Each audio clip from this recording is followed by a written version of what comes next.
শিক্ষকের দুষ্ট স্বভাব দায়ী, তার অভিভাবকের উদাসীনতাও দায়ী, সমাজের অবহেলাও দায়ী, রাষ্ট্রের অব্যবস্থাপনাও দায়ী। অনুরূপভাবে আমাদের কি বিবেচনা করতে হবে? শুধু আইন প্রয়োগের মাধ্যমে, শুধু প্রশাসনের মাধ্যমে, শুধু আইনের শাসনের মাধ্যমে সমাজ থেকে অপরাধ নির্মূল করা যাবে কিনা? অপরাধ নির্মূল করার জন্যে, অপরাধ মুক্ত সমাজ গঠন করার জন্যে শুধু আইনের প্রয়োগ, শুধু প্রশাসন, শুধু আইনের শাসন যথেষ্ট কিনা আমাদের ভেবে দেখতে হবে। ইতিহাস পর্যালোচনা করলে দেখা যায় শুধু আইন প্রয়োগের মাধ্যমে, শুধু প্রশাসন দিয়ে, শুধু আইনের শাসন দিয়ে সমাজ থেকে অন্যায় অনাচার নির্মূল করা যায় না। বরং সমাজ থেকে অন্যায় অনাচার নির্মূল করতে হলে, অপরাধ মুক্ত সমাজ গঠন করতে হলে মানুষের মধ্যে ধর্মীয় অনুশাসন মেনে চলার প্রবণতা সৃষ্টি করতে হবে। মানুষের মধ্যে ধর্মীয় আবেগ অনুভূতি জাগ্রত করতে হবে। মানুষের মধ্যে ধর্মীয় অনুশাসন মেনে চলার প্রবণতা সৃষ্টি করা ছাড়া, মানুষের মধ্যে ধর্মীয় আবেগ অনুভূতি জাগ্রত করা ছাড়া শুধু আইন প্রয়োগের মাধ্যমে, শুধু প্রশাসন দিয়ে, শুধু আইন দিয়ে সমাজকে অপরাধ মুক্ত করা যায় না। উদাহরণস্বরূপ, আজ থেকে 100 বছর আগে আমেরিকার সংসদে বিল পাস হয়েছিল মদ পান করা নিষিদ্ধ, মাদক দ্রব্য সেবন করা নিষিদ্ধ।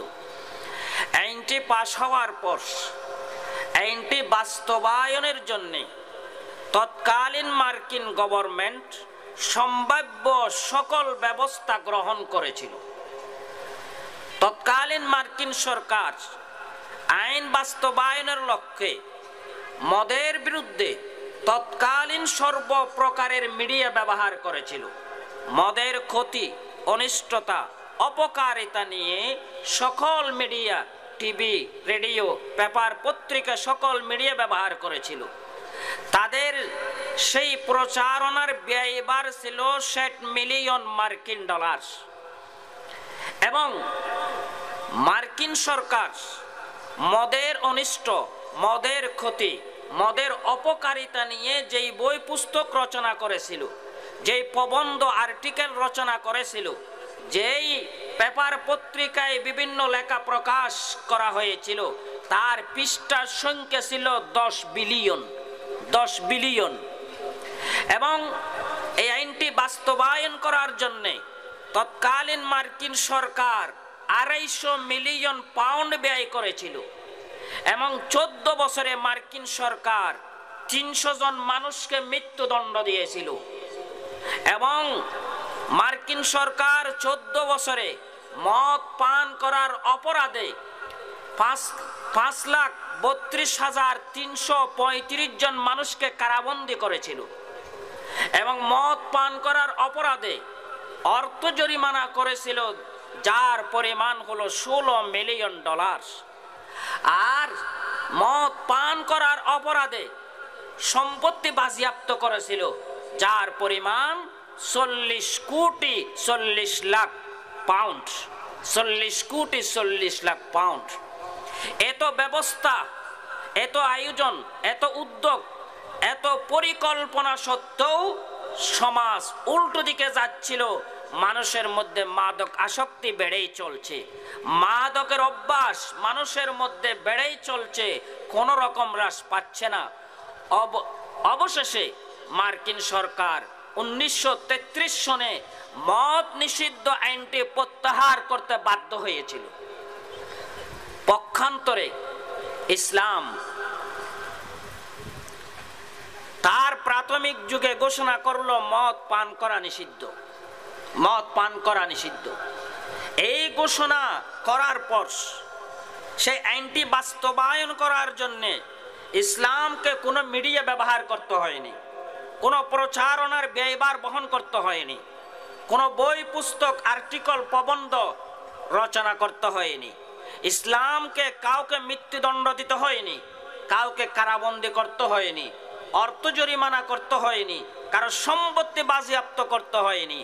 ইসলাম একটি আয়াত অবতীর্ণ করেছিলেন, সে একটি আয়াতের অ্যাকশনে মদিনার সমাজ পরিপূর্ণভাবে পরিবর্তন হয়ে গিয়েছিল। সে আয়াতটি কি?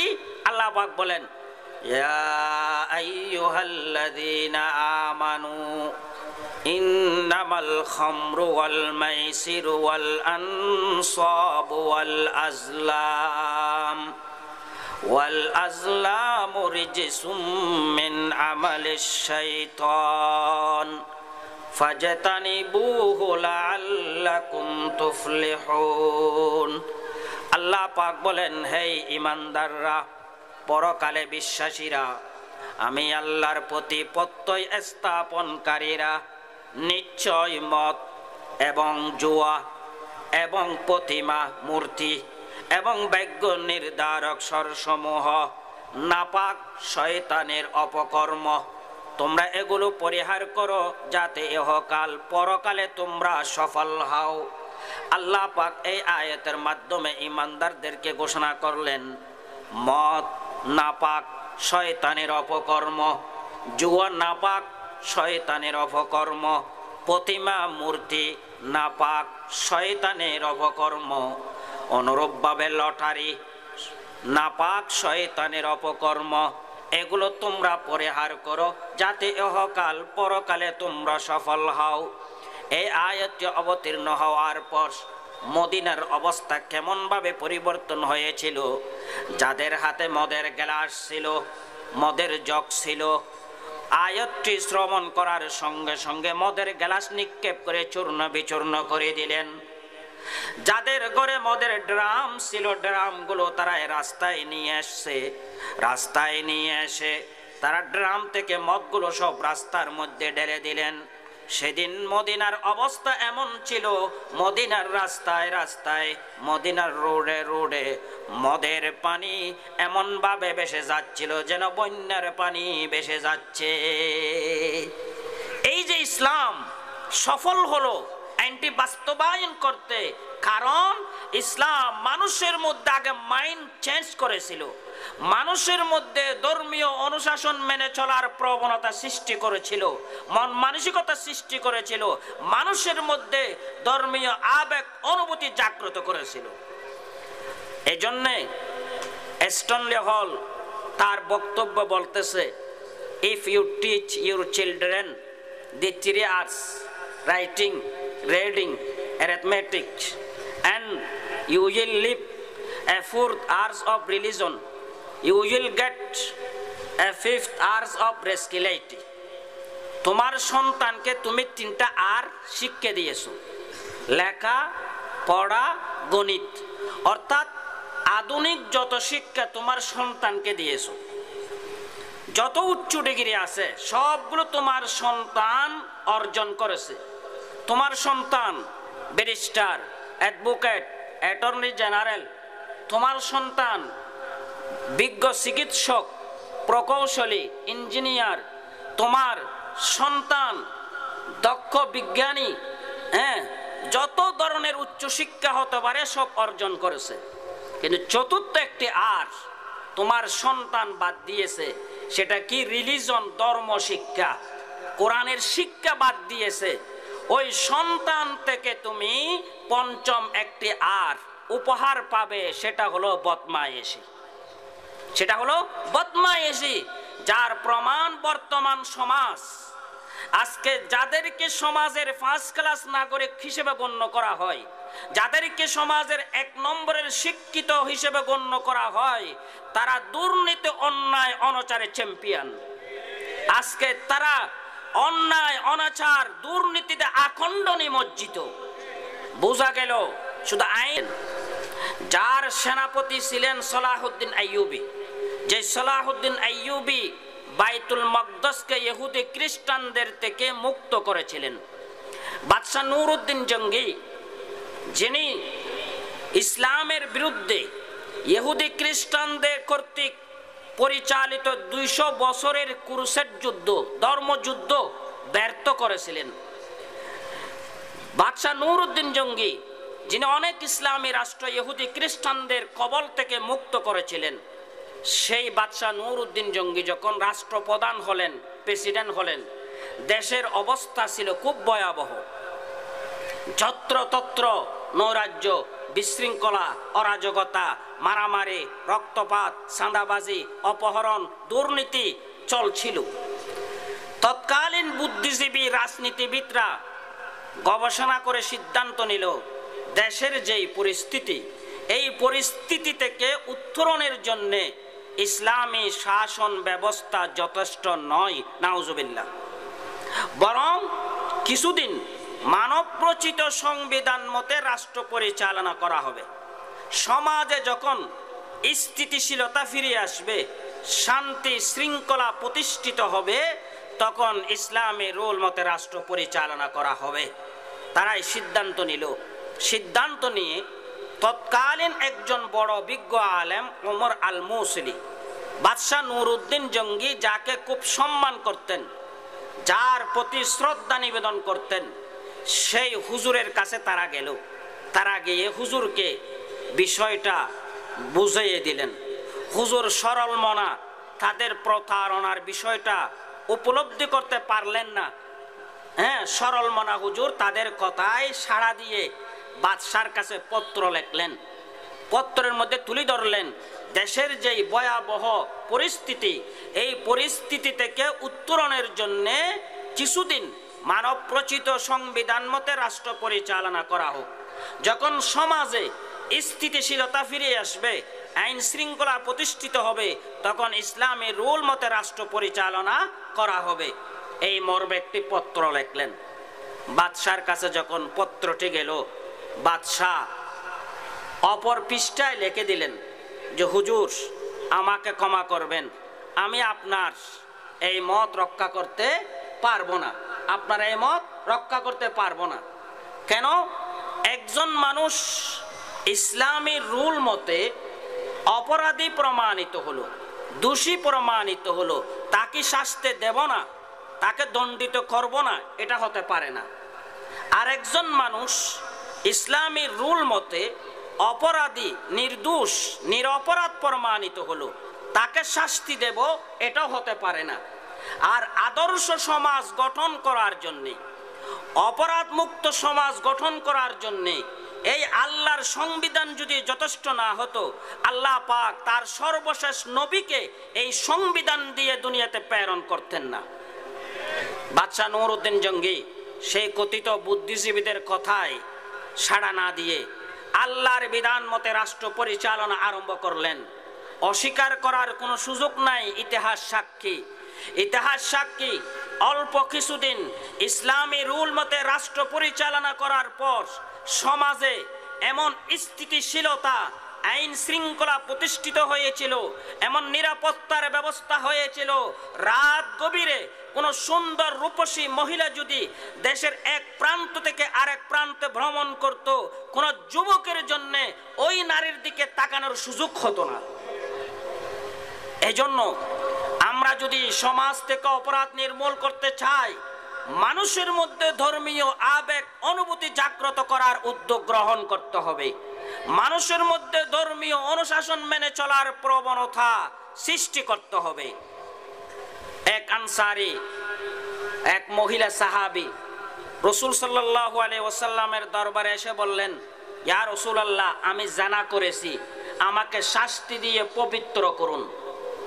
ইসলামের দৃষ্টিতে জিনার শাস্তি সবচেয়ে জঘন্য মারাত্মক শাস্তি, জিনার শাস্তি। বিবাহিত নরনারী জিনা করলে তাদেরকে প্রস্ত্রাঘাত করে পাথর নিক্ষেপ করে হত্যা করা হয়। কত ভয়ঙ্কর, কত জঘন্যতম শাস্তি সাদরে বরণ করে নেওয়ার জন্য উপস্থিত হলো মহিলাটি। চিন্তা করেন, তাকে কোনো র্যাব, পুলিশ, বিডিআর দিয়ে ধরে আনা হয়নি, তাকে কোনো বাহিনী দিয়ে, প্রশাসন দিয়ে গ্রেফতার করে আনা হয়নি। ওই মহিলাটি বলল যে, ইয়া রাসূলুল্লাহ, আমাকে শাস্তি দিয়ে পবিত্র করুন। এই কথা বলার পর রাসূল সাল্লাল্লাহু আলাইহি ওয়াসাল্লাম তার কথার দিকে ভালো করে কর্ণপাত করতেছেন না, ভালো করে কর্ণপাত করতেছেন না। তখন মহিলাটি বললেন যে, হুজুর আপনি মনে হয় অমুককে যেভাবে তাড়িয়ে দিয়েছেন আমাকেও তাড়ানোর জন্য চেষ্টা করতেছেন। না না, আমি যে জেনা করেছি তার প্রমাণ আছে, আমার গর্ভে সন্তান আছে, আমার গর্ভে সন্তান আছে। রাসূল সাল্লাল্লাহু আলাইহি ওয়াসাল্লাম বললেন, তুমি যদি বাস্তবে গর্ভবতী হয়ে থাকো তাহলে তোমাকে শাস্তি দেওয়া যাবে না, কারণ তুমি অপরাধী, দোষী। তোমার গর্ভে যে সন্তান এটা তো নিরপরাধ, নির্দোষ, এই জন্য তোমাকে মৃত্যুদণ্ড দেওয়া যাবে না। তুমি ঘরে যাও, অবস্থান করো, সন্তান ভূমিষ্ঠ হলে তারপরে আসিও। মহিলাটি ঘরে চলে গেল। চলে যাওয়ার পর সন্তান যখন ভূমিষ্ঠ হলো তখন আবার সন্তানকে কুলে নিয়ে রাসূলের দরবারে উপস্থিত। চিন্তা করেন, এখানেও মহিলাকে নজরবন্দি করা হয়নি, কারাবন্দি করা হয়নি, কোনো পাহারা দেওয়া হয়নি, র্যাব পুলিশ বিডিআর দিয়ে পাহারাও দেওয়া হয়নি। ওই মহিলার জন্য আত্মগোপন করার সুযোগ ছিল, পালিয়ে যাওয়ার সুযোগ ছিল, কিন্তু মহিলাটি রাসূলের দরবারে আসলেন, এসে বললেন, ইয়া রাসূলুল্লাহ, আমি অপরাধ করেছি, আমাকে শাস্তি দিয়ে পবিত্র করুন। রাসূল সাল্লাল্লাহু আলাইহি ওয়াসাল্লাম বললেন, না, এখনো শাস্তি দেওয়া যাবে না, কারণ এই সন্তানের লালন পালন, দেখাশোনা, রক্ষণাবেক্ষণা তোমাকেই করতে হবে। যতদিন পর্যন্ত এই সন্তান নিজে নিজে আহার করতে পারবে না, নিজে নিজে পোশাক পরিধান করতে পারবে না, ততদিন পর্যন্ত তার দেখাশোনা, তত্ত্বাবধান তোমাকেই করতে হবে। মহিলাটি আবার সন্তান নিয়ে বাড়িতে চলে গেল। আবার 4-5 বছর পর্যন্ত সন্তানের লালন পালন করতেছে। লক্ষ্য করুন, 4-5 বছর সময়, এত দীর্ঘ সময় অতিবাহিত হলে মানুষের মাইন্ড স্বাভাবিকভাবে চেঞ্জ হয়ে যায়, পরিবর্তন হয়ে যায়। কিন্তু এই মহিলার অন্তরে আল্লাহর ভয়ভীতি, পরকালে জবাবদেহিতার ভয়ভীতি এমনভাবে বদ্ধমূল ছিল, বিন্দু পরিমাণ কোনো পরিবর্তন আসেনি। 4-5 বছর পর সন্তানকে নিয়ে আবার রাসূলের দরবারে উপস্থিত। ইয়া রাসূলুল্লাহ, এই সন্তান এখন নিজে নিজে আহার করতে পারে, নিজে নিজে পোশাক পরিধান করতে পারে, এবার আপনি আমাকে শাস্তি দিয়ে, মৃত্যুদণ্ড দিয়ে পবিত্র করুন। রাসূল সাল্লাল্লাহু আলাইহি ওয়াসাল্লাম তখন অর্ডার দিলেন, এই মহিলাকে পাথর নিক্ষেপ করে তোমরা হত্যা করো। দেখেন, এত বড় শাস্তি, এত বড় কঠিন জঘন্যতম শাস্তি সাদরে বরণ করে নিলেন। কিসের বয়ে? প্রশাসনের বয়ে, আইনের বয়ে না, একমাত্র আল্লাহর বয়ে, একমাত্র পরকালে জবাবদেহিতার বয়ে। তাহলে বোঝা গেল, সমাজকে অপরাধ মুক্ত করার জন্যে শুধুমাত্র আইনের প্রয়োগ, প্রশাসন, আইনের শাসন যথেষ্ট নয়, বরং মানুষের মধ্যে ধর্মীয় আবেগ, অনুভূতি জাগ্রত করতে হবে। মানুষের মধ্যে ধর্মীয় অনুশাসন মেনে চলার প্রবণতা সৃষ্টি করতে হবে। জাগতিকভাবে বস্তু জগতে একটি নিয়ম সকলেই অনুসরণ করে থাকে, ব্যক্তি লেভেলে, সমাজ লেভেলে, জাতীয় লেভেলে, আন্তর্জাতিক লেভেলে অনুসরণ করে থাকে। সেটা হলো, মানব যখন কোনো আয়োজন করে, মানব যখন কোনো আয়োজন করে তখন একটা বাজেট করে, একটা বাজেট করে, বাজেট করার পর নিজের ব্যালেন্স চেক করে দেখে, নিজের ব্যালেন্স চেক করে দেখে, ব্যালেন্স যদি যথেষ্ট পরিমাণ না হয় তখন আরেকজন থেকে কর্জ নেয়, আরেকজন থেকে কর্জ নেয়। এই নিয়মটা ব্যক্তি লেভেলেও অনুসরণ করা হয়, জাতীয় পর্যায়েও, আন্তর্জাতিক পর্যায়েও। যেমন আমাদের দেশ বহির্বিশ্ব থেকে অনেক কিছু ইম্পোর্ট করে থাকে, যেমন পেঁয়াজ ইম্পোর্ট করে। পেঁয়াজ ইম্পোর্ট করার আগে দেখবে আমাদের দেশে পর্যাপ্ত পরিমাণ পেঁয়াজ আছে কি নেই।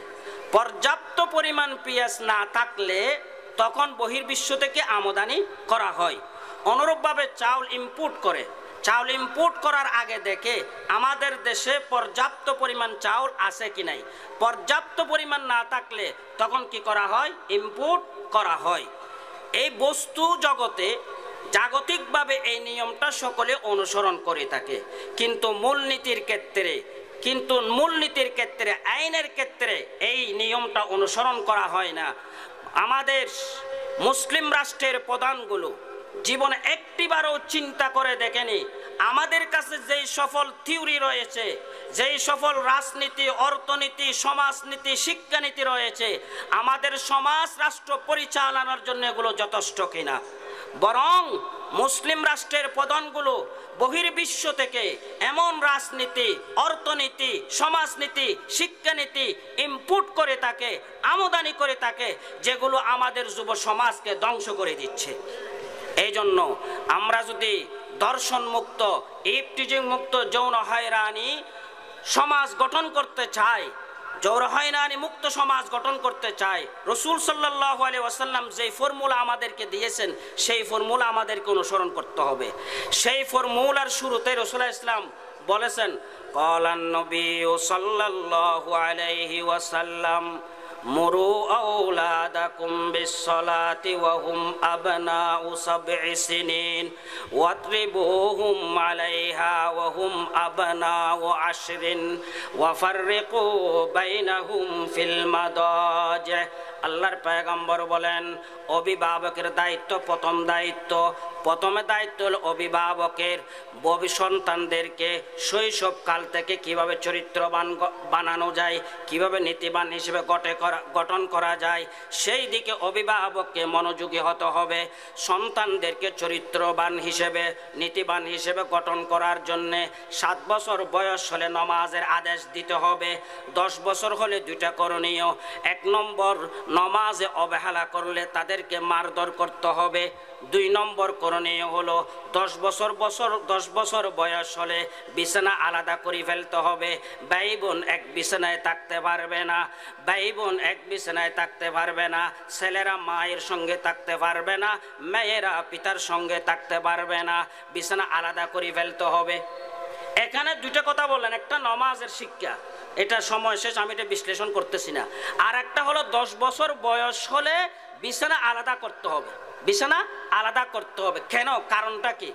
এর কারণ হলো সন্তানের বয়স যখন 10 বছর হয়, সন্তানের বয়স যখন 10 বছর হয়, তখন একটু যৌনতা অনুধাবন করে, একটু যৌনতা অনুধাবন করে, তাদের মধ্যে একটু যৌনতা জাগ্রত হয়। আল্লাহর পয়গম্বর এই আদেশের মাধ্যমে আমাদেরকে শিক্ষা দিচ্ছেন, সন্তানের বয়স যখন 10 বছর হবে তখন সন্তানদেরকে এমন আচরণ, এমন পরিবেশ পরিস্থিতি থেকে দূরে রাখতে হবে যেগুলো সন্তানদের মধ্যে যৌনতাকে জাগ্রত করে, সন্তানদের মধ্যে যৌন উত্তেজনা সৃষ্টি করে। কিন্তু বর্তমান সমাজের পরিস্থিতি একেবারে বিপরীত। এখন মা বাবা ভাই বোন একসঙ্গে বসে টিভি দেখে, নাটক দেখে, টিভির মধ্যে নাটক দেখায়, শর্ট ফিল্ম দেখায়। এই নাটক আর শর্ট ফিল্মের মাধ্যমে কোমলমতি শিশুদেরকে শিক্ষা দেওয়া হয় কিভাবে প্রেমিক প্রেমিকা ডেটিং করে, কিভাবে প্রেমিক প্রেমিকা ট্রিট করে, কিভাবে প্রেমিক প্রেমিকা ভালোবাসার আদান প্রদান করে, কিভাবে প্রেম বিনিময় করে। কোমলমতি শিশুদেরকে এগুলোর শিক্ষা দেওয়া হয়। যদি কোমলমতি শিশুদেরকে শৈশবকাল থেকেই প্রেমের প্রশিক্ষণ দেওয়া হয়, ভালোবাসার প্রশিক্ষণ দেওয়া হয়, কিভাবে ভালোবাসার আদান প্রদান করবে, কিভাবে প্রেম বিনিময় করবে, কিভাবে ভালোবাসার অফার দিবে, কিভাবে গ্রহণ করবে, এগুলোর শিক্ষা দেওয়ার অর্থ হলো যুব সমাজকে দর্শন ইফটিজিং এর দিকে ঠেলে দেওয়া। শুধু তাই নয়, বর্তমান ইংলিশ মিডিয়াম স্কুলগুলোর মধ্যে একটি সাবজেক্ট রাখা হয়েছে সেক্স, একটি সাবজেক্ট রাখা হয়েছে সেক্স, যৌনতার শিক্ষা দেওয়া হয়। সেই যৌনতার শিক্ষার মধ্যে আছে যে 18 বছরের নিচে বিয়ে নিষিদ্ধ, 18 বছর নিচে বিয়ে নিষিদ্ধ, কিন্তু প্রেম নিষিদ্ধ নয়।